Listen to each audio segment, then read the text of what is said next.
Some marriages survive years, but they never discover why they exist. Two people can share a house, share a bed, share children, share bills, and still miss the divine assignment God placed on their union. And that is the tragedy no one talks about. Because the greatest danger in marriage is not fighting. It is existing without purpose. A marriage without purpose slowly becomes routine.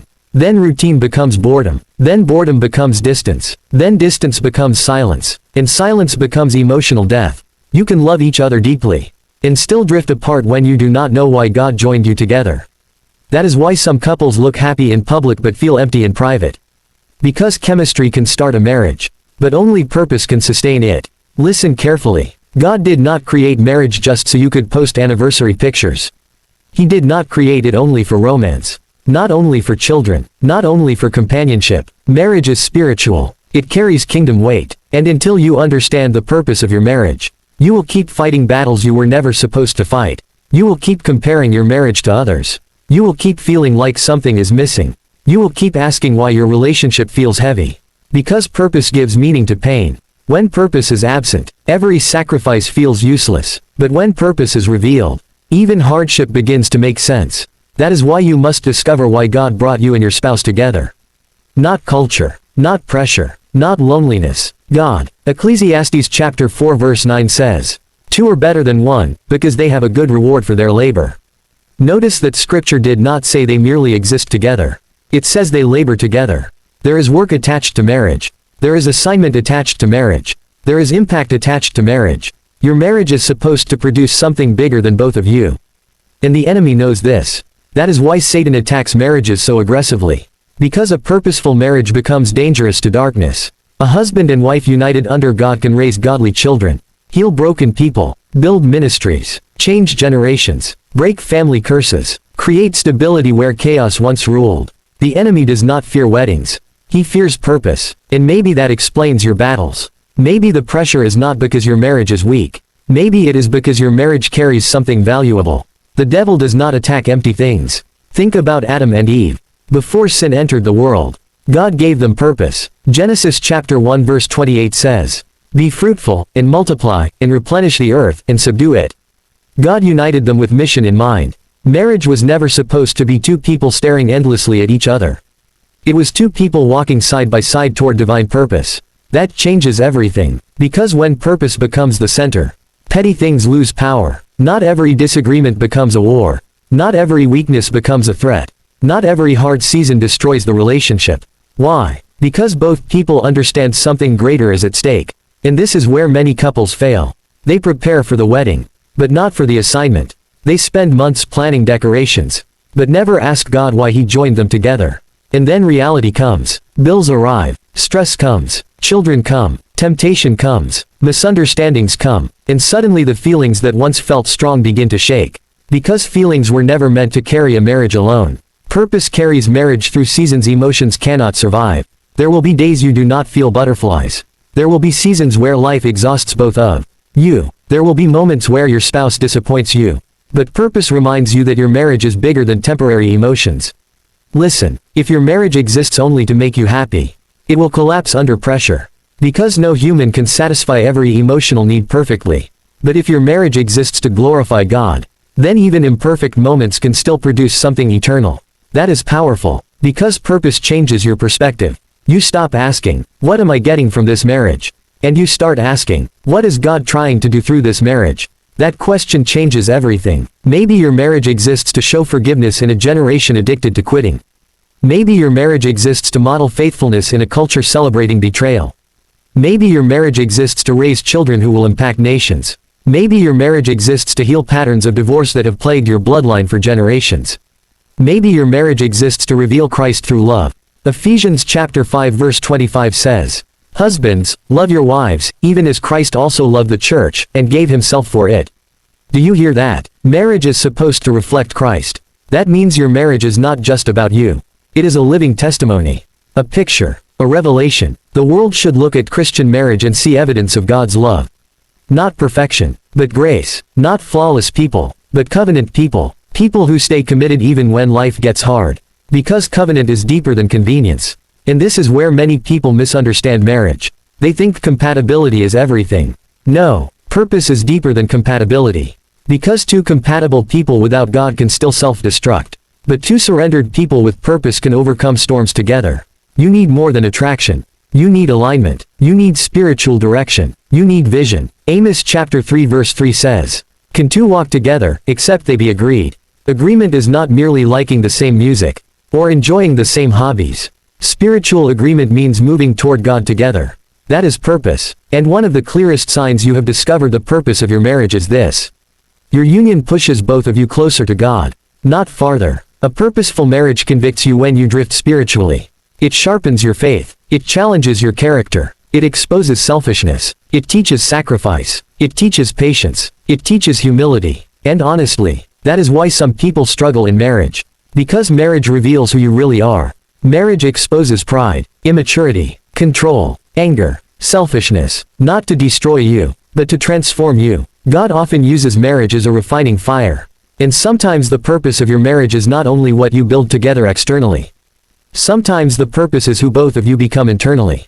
That is deep, because many people enter marriage wanting comfort. But God also uses marriage for growth. And growth is uncomfortable. There are prayers you prayed that marriage is answering. You asked God to make you patient. Then He gave you opportunities to practice patience. You asked God to teach you love. Then He placed you in covenant where love requires sacrifice. You asked God to mature you spiritually. Then He used marriage to expose areas needing healing. Nothing is wasted, not even the difficult seasons. Romans chapter 8 verse 28 says, "And we know that all things work together for good to them that love God, to them who are the called according to His purpose." According to His purpose. There it is again. Purpose. God wastes nothing in a surrendered marriage. Not the tears, not the waiting, not the struggles, not the rebuilding. Everything can become part of the testimony. But you must stop viewing marriage only through the lens of personal satisfaction. Your marriage is ministry too. Not only from a pulpit, but through daily living. The way you speak to each other. The way you forgive. The way you handle conflict. The way you remain faithful. People are watching. Children are watching. Your marriage may preach louder than your words ever will. And perhaps that is why the enemy fights communication so much. Because communication builds unity. And unity releases strength. A divided marriage leaks power. But a united marriage becomes spiritually dangerous.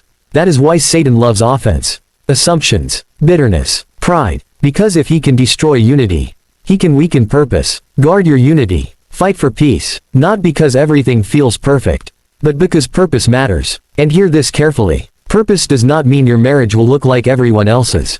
Some marriages are called to ministry. Some to business. Some to adoption. Some to mentoring. Some to missions. Some to hospitality. Some to healing broken families. Stop comparing assignments. Comparison is killing gratitude. Your marriage does not need to imitate another couple to be powerful. It only needs to obey God. And sometimes purpose unfolds slowly. Not every couple immediately understands why God joined them together. Some discover it through pain. Some through prayer. Some through serving together. Some through surviving storms they thought would destroy them. But one thing remains true.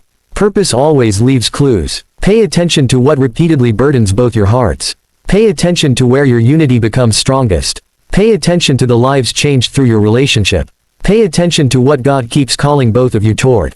Purpose leaves fingerprints. And sometimes your greatest struggle points toward your greatest assignment. The marriage that survived betrayal may now help restore broken couples. The family that overcame financial hardship may teach stewardship. The couple that battled infertility may become spiritual parents to many. God often turns wounds into ministry. But only surrendered couples experience this transformation.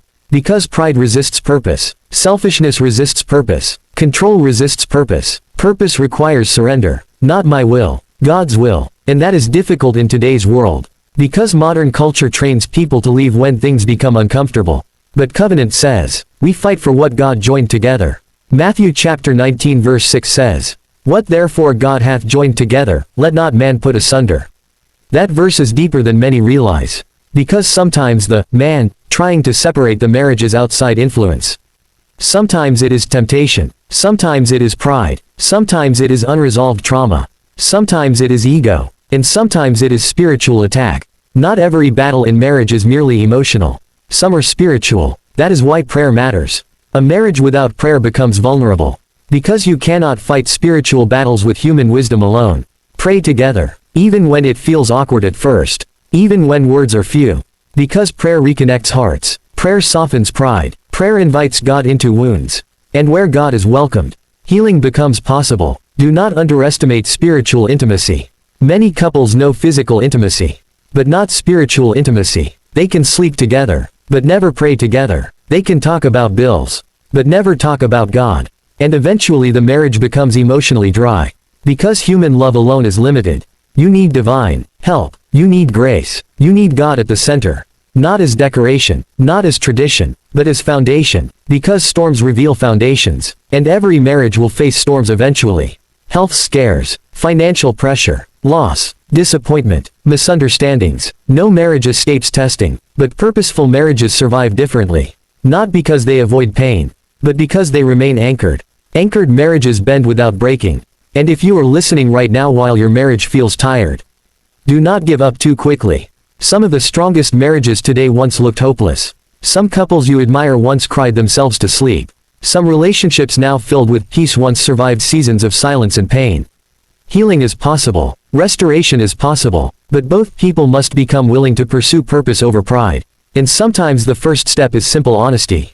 Not pretending. Not performing. Honesty. We are struggling. We need God. We cannot fix this alone. That honesty can become the doorway to transformation. Because God cannot heal what people continue hiding. And maybe this message is reaching you at the perfect moment. Maybe God is trying to awaken something inside your marriage. Maybe He is reminding you that your relationship is not random. You were not joined together accidentally. There is purpose attached to your union. There is impact attached to your obedience. There are people your marriage is meant to inspire. There are generations your marriage is meant to affect. Never underestimate what two surrendered people can become in the hands of God. A praying husband changes atmospheres. A wise wife builds stability. A united couple creates legacy. And legacy is powerful, because purpose outlives feelings. One day beauty fades, energy changes, youth passes, but purpose remains. That is why some elderly couples still hold hands with tears in their eyes after decades together. Because they built more than romance.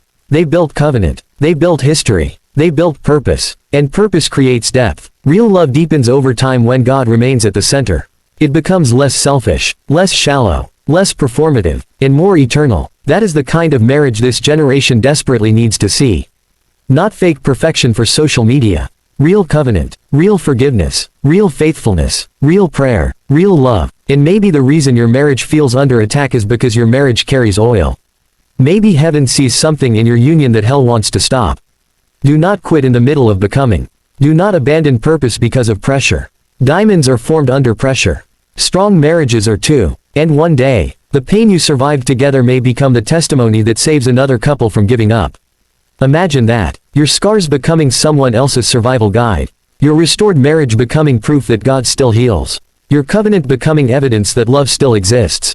That is purpose. So seek God together. Not occasionally. Consistently. Ask Him, why did you bring us together? What assignment have you placed on our marriage? How can we glorify you through our union? And when He begins revealing answers, protect them fiercely. Because purpose is precious. And remember this before this message ends. A successful marriage is not merely one that lasts long.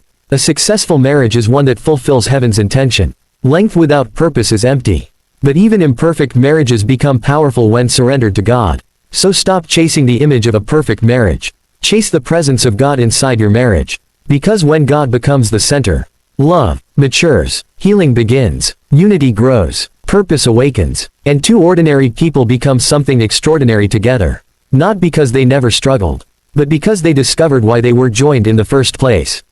Your marriage is more than romance, more than survival, more than appearances. It is assignment, it is covenant, it is ministry, it is legacy. And if you truly discover the purpose of your marriage, you will stop merely trying to stay together and start changing the world together.